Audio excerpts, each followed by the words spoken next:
Hailey Welch, better known to the internet as Tuah Girl, found herself at the center of an unexpected firestorm after throwing out the ceremonial first pitch at a New York Mets game on Thursday. Welch, who gained viral fame from a video centered around a suggestive joke, took the mound before the Mets faced off against the Oakland Athletics, a moment that should have been a lighthearted addition to the pregame festivities. However, what followed was anything but. A viral sensation meets the big leagues. Welch's rise to fame on social media came from a video where she playfully reenacted a joke involving the phrase, "Hawk Tuah," which quickly became a viral catchphrase.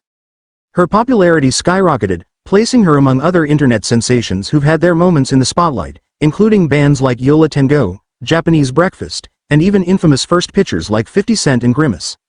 Welch's appearance at Citi Field was another nod to the intersection of internet culture and sports, a combination that teams often leverage during the slow, dog days of August to generate buzz. Welch's first pitch itself was straightforward.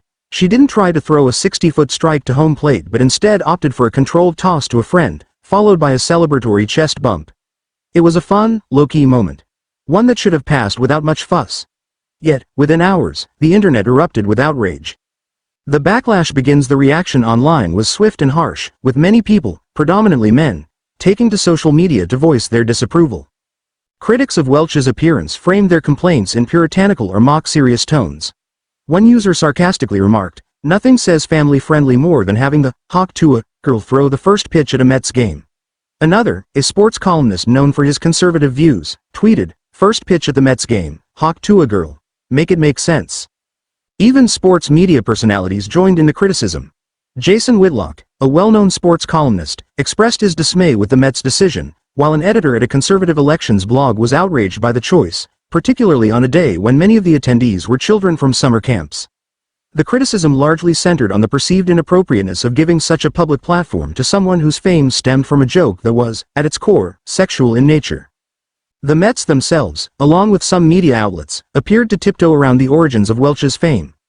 In the stadium, she was simply introduced as a viral sensation, with no mention of the joke that had made her famous. Tim Healy, a beat writer for the Mets from Newsday, even quipped on social media, "Update. I am not allowed to mention in Newsday who threw out the first pitch for the Mets today."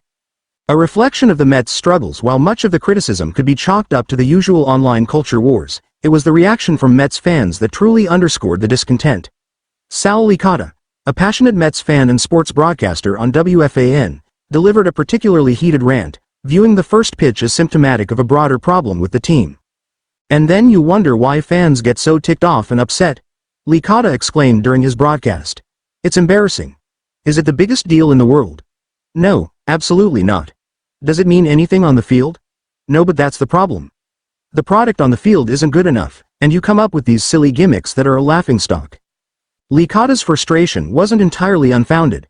The Mets, who have struggled throughout the season, have seen one of their best runs come after Grimace, the McDonald's mascot, threw out a first pitch in June. The hope was that Welch might bring similar good luck. Unfortunately for Mets fans, after Welch's pitch, the team blew a 5-run lead to the Athletics, a demoralizing loss for a team clinging to slim playoff hopes.